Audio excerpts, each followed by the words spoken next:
Image लगाने के लिए हमने पढ़ाई है IMG टैग होता है, IMG, और फिर हमने इसमें पढ़ा था SRC टैग, SRC एट्रीब्यूट है, और एट्रीब्यूट में आएगी फाइल का नाम। फाइल का नाम कुछ भी हो सकता है, image1.jpg, मैं अभी ऐसे ही लिख देता हूँ JPG। तो यहाँ पे लिखा है to apply image IMG tag must have SRC attribute, मतलब SRC तो मस्ट है, बाकी चीज़ें ऑप्शनल है। और जो SRC के अंदर आएगा फाइल का नाम, उसको हम URL ही बोलते हैं, यानी कि पाथ बोलते हैं, file path. HTML image tag is an empty tag. Empty tag है मतलब क्या है इसका, कि हमें उसको क्लोज करने की ज़रूरत नहीं है। HTML image tag is an inline tag. Inline भी है ये, मतलब दो अगर हम इमेज लगाएंगे तो वो दोनों इमेजेस एक ही लाइन में आएंगी, लेकिन उसकी विड्थ 100% से कम होनी चाहिए, तभी आएंगी वो। ठीक है, तो इसके हमने एट्रीब्यूट्स क्या क्या हैं वो देखते हैं। सबसे पहले हमने SRC देख ही लिया था। अगला इसमें एट्रीब्यूट लिखा है ऑल्ट, लेकिन इसकी जो फुल फॉर्म है वो क्या है, ऑल्टरनेटिव टेक्स्ट। क्या करेगा ये करेगा एक ऑल्टरनेटिव टेक्स्ट देगा। भाई ये जो मैंने इमेज लगाई है, ये तो मैंने ऐसे ही नाम लिख दिया था, ये डिस्प्ले थोड़ी ना होगा।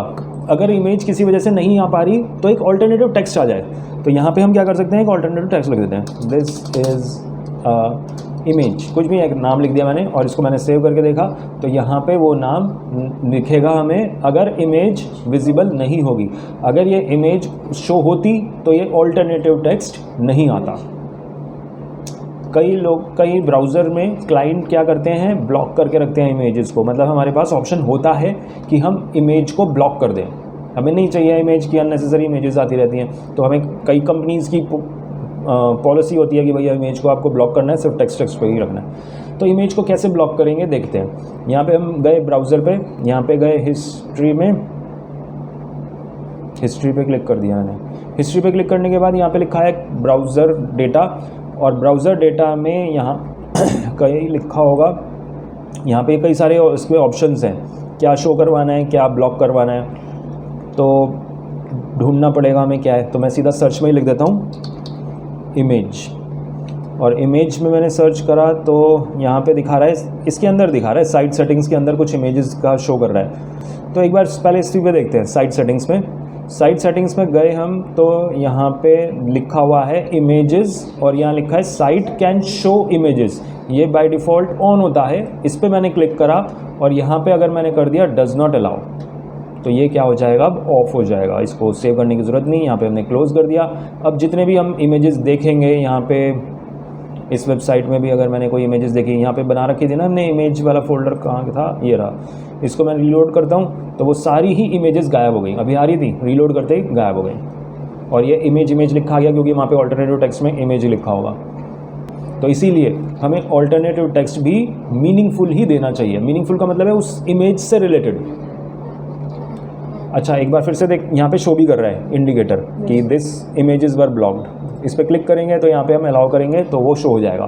तो हम कहाँ गए थे उस सेटिंग्स में, एक बार फिर से देखते हैं। स्टार्ट, यहाँ पे क्लिक करा मैंने, हिस्ट्री में गए थे, हिस्ट्री पे क्लिक किया मैंने, और यहाँ पे लिखा है क्लियर ब्राउजिंग डेटा पे गए थे। फिर हमने सर्च किया, इसको हटा दो, अब यहाँ पे ही लिखना होगा। अब ये लिखा गया ना सर्च सेटिंग्स, तो ये है सेटिंग्स को सर्च करना। तो यहाँ पे हमने इमेज लिखा और साइट सेटिंग्स आ गया। साइट सेटिंग्स के नीचे स्क्रॉल करेंगे, यहाँ पे लिखा गया इमेजेस डज नॉट अलाउ लिखा हुआ है, इस पर हम क्लिक करेंगे और इसको अलाउ कर देंगे, यानी कि show images, sites can show images. इसको हमने कर दिया बस, और कोई सेव करने का ऑप्शन है नहीं इसमें। इसको बैक करा, क्लोज़ करा और यहाँ पे जाके रीलोड करेंगे तो वो इमेजेस, यहाँ पे भी ब्रोकन लिंक दिखा रहा था, तो ये भी इमेज आ गई और ये सारी इमेजेस भी शो कर रहा है। और अगर हम अपनी वेबसाइट में जाएंगे तो यहाँ पे भी, अच्छा यहाँ तो वो ब्रोकन ही है, उसको मिल ही नहीं, क्योंकि हमने ये जो नाम लिखा था, ये कोई इमेज है नहीं उस फोल्डर के अंदर। तो क्लियर हुआ ऑल्टरनेटिव टेक्स्ट। और क्या ऑप्शन है इसमें, टाइटल। टाइटल क्या होता है, टूल टिप। टूल टिप का मतलब क्या है, यहाँ पे अगर मैं कर्सर लेके आ रहा हूँ तो ये शो करता है कि ये ऑप्शन क्या है। ये शायद हमने उसमें भी किया था, किसमें, हाइपरलिंक में। यहाँ पे मैंने हाइपरलिंक वाले टॉपिक को ओपन करा और यहाँ पे भी लिखा गया टाइटल। तो ये टाइटल कॉमन एट्रीब्यूट है, इमेज में भी यूज़ कर सकते हैं और इसमें भी, तो दोनों में सेम है। ये मैं कर नहीं रहा, ये तुम करके देख ही लोगे। सीधा लिखना है टाइटल इक्वल्स टू और नाम लिखोगे, फिर उस इमेज पे होवर करोगे तो वो टाइटल शो करेगा। हाइट एंड विड्थ हमें दोनों देने के दोनों तरीके हैं, HTML भी है और CSS भी है। HTML में देते हैं तो कैसे देंगे एक बार देख लेते हैं। यहाँ पे अगर मैंने लिखा width equals to double quotes में वैल्यू लिखनी है, वैल्यू अगर मैंने 100 लिख दी तो ये 100 क्या है, 100 पिक्सल है डिफ़ॉल्ट, हमें px लिखने की ज़रूरत नहीं है। हाँ, अगर हमें परसेंटेज लिखना है तो परसेंटेज लिखेंगे, लेकिन अगर हमने कोई भी यूनिट नहीं लिखी तो वो बाय डिफ़ॉल्ट पिक्सल ही है HTML में। इसी तरह से हम हाइट को भी दे सकते हैं। तो ये जो तरीका है ये कौन सा था, ये था HTML का। लेकिन अगर मुझे CSS से विड्थ देनी है तो मुझे लिखना होगा style equals to double quotes के अंदर क्या आएगी, प्रॉपर्टी कॉलन वैल्यू और फिर सेमीकोलन। प्रॉपर्टी का नाम क्या है, विड्थ, और वैल्यू क्या है, कोई भी वैल्यू। भाई अगर हमें 100 पिक्सल ही देना है तो यहाँ पे पिक्सल लिखना होता है px, और क्या है पिक्सल की जगह यूनिट, परसेंटेज। 100 200 मतलब फुल स्क्रीन, 50 कर दोगे तो हाफ स्क्रीन, कम ज़्यादा भी कर सकते हैं। तो दोनों तरीके हैं, ऐसे हम विड्थ को यूज़ कर सकते हैं। और जिस तरह से हमने विड्थ किया है सेम वैसे ही हाइट है। अलाइन, बॉर्डर, ये दोनों हट चुके हैं। अलाइन से क्या होगा, लेफ्ट अलाइन और राइट अलाइन। HTML में सिर्फ दो ही पॉसिबल वैल्यू थी, लेफ्ट और राइट की, सेंटर का था ही नहीं।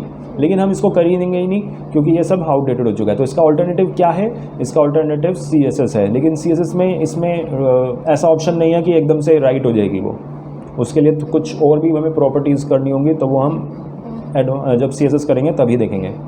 बॉर्डर का हम देख सकते हैं अभी, लेकिन ये बॉर्डर HTML वाला हट चुका है। बॉर्डर मतलब एक बॉर्डर आ जाएगा उस इमेज के चारों तरफ से। तो CSS से देखते हैं कि बॉर्डर कैसे लगेगा। तो यहाँ पे प्रॉपर्टी का नाम बॉर्डर ही है, कॉलन, और फिर आएगी वैल्यू। अब वैल्यू इसमें 3 है, 3 तरीके से वैल्यू देनी है। पहला जो है पहले जो वैल्यू है वो है साइज़ का, कि जो बॉर्डर का साइज़ होगा वो कितना होगा, तो मैंने लिख दिया 5 पिक्सल।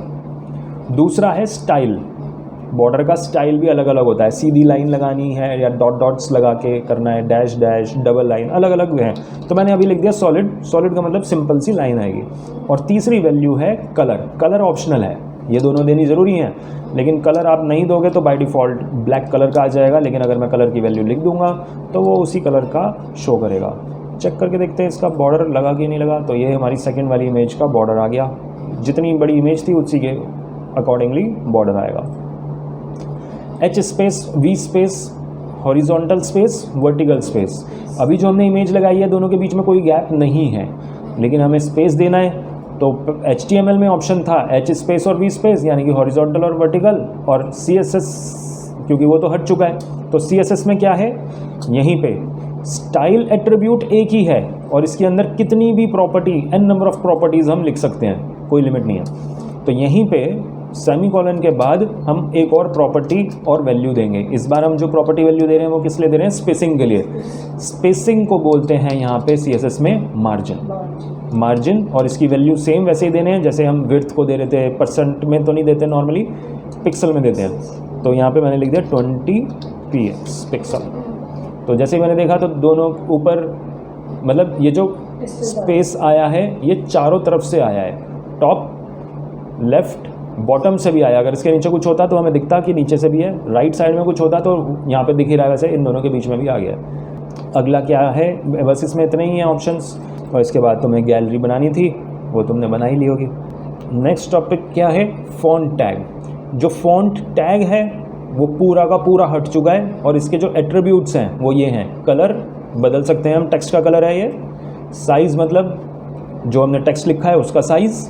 फेस मतलब जो हमने टेक्स्ट लिखा है उसका फ़ॉन्ट लिखने का स्टाइल। जैसे कि यहाँ पे हमने कुछ टेक्स्ट लिखा हुआ है, स्टाइलिश अलग लिखा है, तो कैसे है सिंटेक्स, यहाँ पे लिखा हुआ है फ़ॉन्ट कलर ऐसे लिखते थे, या साइज़ लिखो या फेस लिखो। ये फ़ॉन्ट का नाम है, एरियल फ़ॉन्ट है, टाइम्स न्यू रोमन फ़ॉन्ट्स होते हैं, ये सारे अलग अलग फ़ॉन्ट है।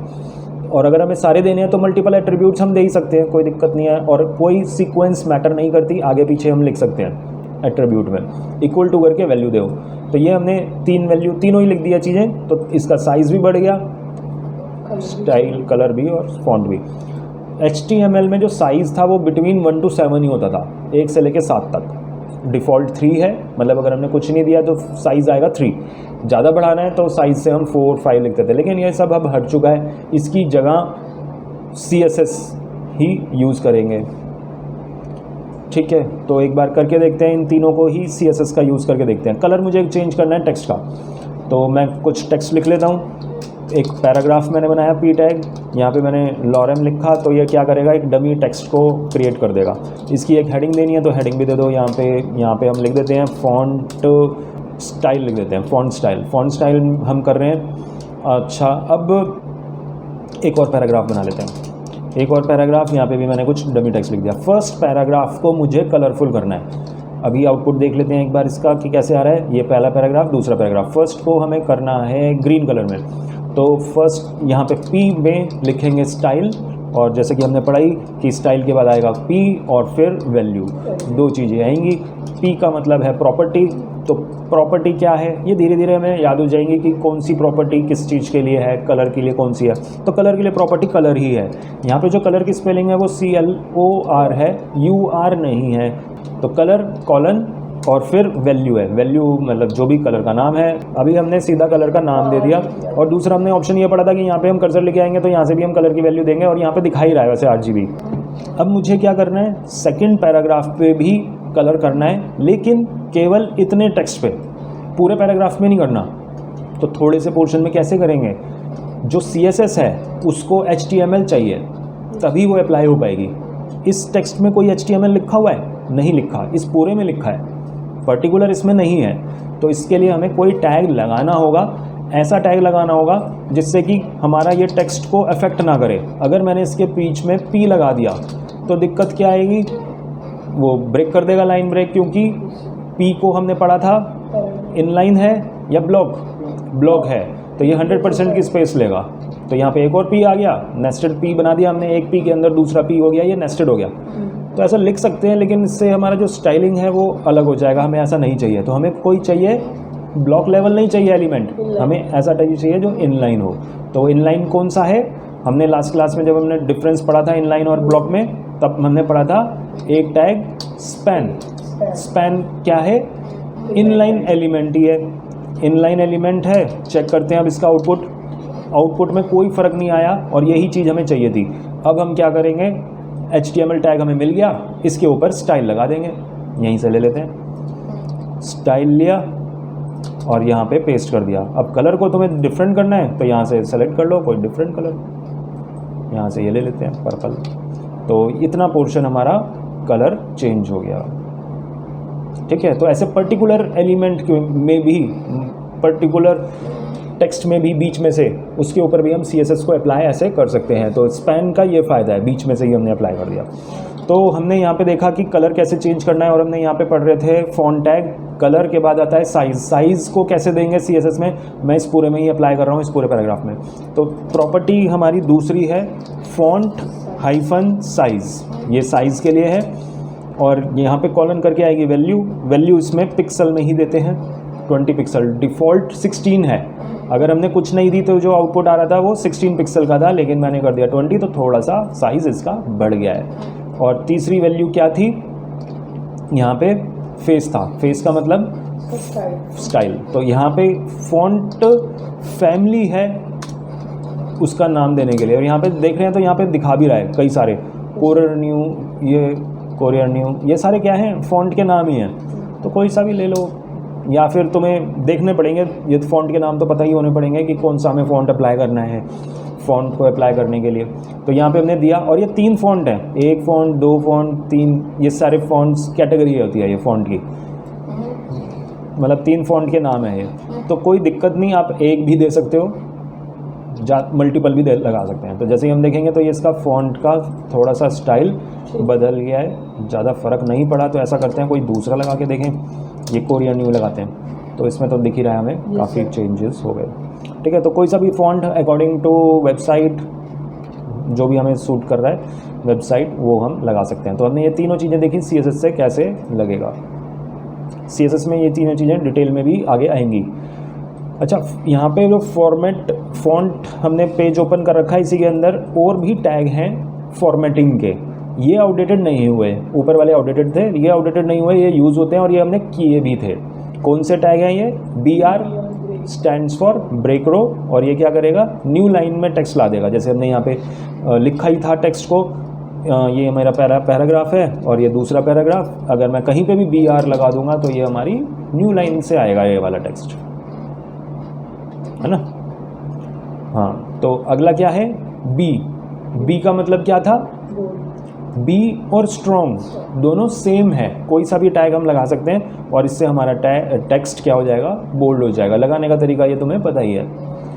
आई और ई एम दोनों सेम है और ये क्या करेंगे, इटैलिक कर देंगे फॉन्ट को, ये भी तुमने किया हुआ है। यू भी हमने लगाया था, यू या आई एन एस दोनों सेम है, कोई भी यूज़ करो, अंडरलाइन हो जाएगी। लगा के दिखाऊं या क्लियर है?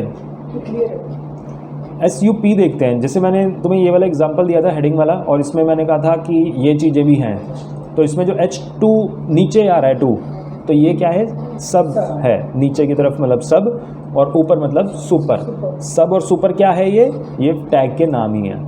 SUP मतलब सुपरस्क्रिप्ट, SUB मतलब सबस्क्रिप्ट। लगा के दिखाऊं? चलो देख लेते हैं एक छोटा सा टॉपिक। यहाँ पे एक मान लो मैंने पैराग्राफ ही बनाया, यहाँ पे लिखा मैंने H2O, और यहाँ पे 2 के बाद 2 को मुझे नीचे करना है, तो 2 के पहले मुझे लिखना होगा SUB, सब नीचे करने के लिए, और 2 के बाद इसको कर देंगे क्लोज। चेक करते हैं इसका आउटपुट, तो 2 हमारा टेक्स्ट नीचे आ गया। इसी तरह से हम सुपरस्क्रिप्ट भी यूज़ कर सकते हैं। स्ट्राइक, एस और डिलीट तीनों सेम हैं, और ये ऐसे आएगा। ये तीनों क्या है, टैग हैं, यानी कि HTML में यूज़ कर रहे हैं हम इसको। स्ट्राइक ऐसे काट देगा ये टेक्स्ट को। ये हमने पहले किया था हाइपरलिंक के अंदर, टॉपिक हमने देखा भी था पहले। स्टाइल के अंदर टेक्स्ट डेकोरेशन, टेक्स्ट डेकोरेशन से हम लाइन थ्रू करते हैं, तो ये क्या होता है, बीच में से वो आता है। ठीक है, तो वही चीज़ हम यहाँ पे भी लगा सकते हैं HTML टैग से। CSS में भी ऑप्शन है, ये सारे ऑप्शन CSS में भी हैं और HTML में भी हैं, और ये दोनों ही वैलिड हैं। NBSP ये भी स्पेसिंग देने के लिए है। SP का मतलब स्पेस और NB का मतलब नॉन ब्रेकिंग है, और इससे क्या आएगा, स्पेस आएगा। एक बार चेक करके देखते हैं। मान लो मैंने यहाँ पे एक पैराग्राफ ही लिखा और यहाँ पे मैंने लिख दिया A और काफ़ी सारा स्पेस दिया और B लिख दिया, लेकिन जब मैंने आउटपुट देखा इसका A और B में एक ही स्पेस आया है, बहुत सारे स्पेसेस नहीं आए। यहाँ पे तो हमने बहुत सारे स्पेस दिए थे, लेकिन ये स्पेस एक ही आया है, कोई स्पेस नहीं आया। तो यहाँ पे कोई फ़र्क नहीं पड़ता कि हम यहाँ पे कितने स्पेसेस दे रहे हैं। तो अगर हमें ज़्यादा स्पेसेस चाहिए तो हमने अभी एक पढ़ा था कि आप मार्जिन का यूज़ करो, 2 टेक्स्ट के बीच में गैप। दूसरा तरीका क्या है कि आप NBSP लगा लो। NBSP ये ऐसे लगेगा, इसकी full form non breaking space, यानी कि ये स्पेस देने के लिए ही है। और जितने स्पेस देने हैं उतनी बार इसको रिपीट करो। तो काफ़ी बार रिपीट किया मैंने, तो उतने ही स्पेसेस इन दोनों के बीच में आ गए। तो ऐसे हम स्पेस दे सकते हैं। तो यहाँ पे था ये NBSP। अगला ऑप्शन है Q मतलब कोटेशन। ये कोड्स लगे हुए आ गए ना इसमें, किसी के भी आगे अगर कोड्स लगाने हैं तो हम इसको यूज़ कर सकते हैं। HTML टैग तो कहीं पे भी लगा दो। Q स्टार्ट करा, Q क्लोज किया यहाँ पे, तो इतने पोर्शन में कोड्स लग के आ जाएंगे, ये लिखे हुए, माइनस से पहले, माइनस के बाद। ब्लॉक कोड होता है इंडेंटेशन के लिए, लेफ़्ट और राइट का मार्जिन देगा, यानी कि स्पेसिंग देगा लेफ़्ट और राइट से। इसमें कोई इंपॉर्टेंट नहीं है, ये हम CSS से भी करेंगे। TT ट्रू टाइप, TT का मतलब ट्रू टाइप होता है, लेकिन ये करेगा क्या, देखते हैं। जैसे हम अगर ये पैराग्राफ हमने बना रखा है, इससे ये जो टेक्स्ट है हमारा, इसके आगे लिख देते हैं TT स्टार्ट, और ये रेड कलर का हो रहा है, यानी कि ये आउटडेटेड हो चुका है। तो TT क्लोज, और यहाँ पे अगर हम देखेंगे तो जितना स्पेस L ले रहा है उतने ही I लेगा। सबका स्पेस इक्वली आ रहा है, इक्वल आएगा, इक्वल स्पेस लेगा।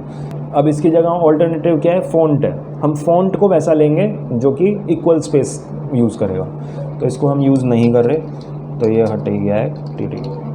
तो अगला ऑप्शन देखते हैं BDO का मतलब होता है bidirectional override. Directional override का मतलब हम इसकी डायरेक्शन को चेंज कर सकते हैं। नॉर्मली जब हम लिखते हैं तो लेफ़्ट टू राइट लिखते हैं, लेकिन अगर हमें राइट से शुरू करके लेफ़्ट में लिखना है, यानी कि रिवर्स करना है उसको, तो हम BDO का यूज़ कर सकते हैं। यहाँ पे इसका ये सिंटेक्स दे रखा है, इसी को मैं करके देखता हूँ, अप्लाई, और रन करा मैंने, तो ये जो लाइन थी ये उल्टी हो गई। This text will go right to left.